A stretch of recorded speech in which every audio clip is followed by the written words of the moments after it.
Top 10 pinakamagandang mga babae na naling kay Dingdong Dantes. 10. Lindsay De Vera, nilinaw ng batang aktres na walang katotohanan ang chismis na siya nabuntis ni Dingdong. 9. Antoinette Taus, naging real-life ex siya ni Dingdong noong 90s, ngunit natigil ang tambalan ng iwan ni Antoinette ang showbiz. 8. Andrea Torres, naging leading lady ni Dong sa Alias Robin Hood.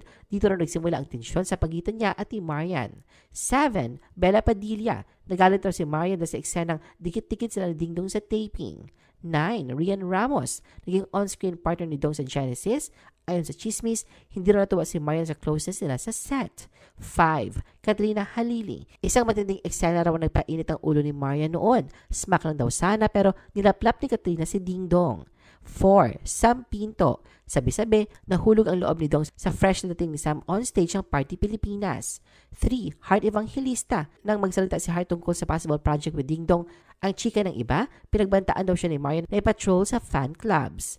2. Kareel, 3 taon na naging relasyon niya ni Dingdong. Noong 2008, nauwi rin sa hiwalayan ang kanilang love story.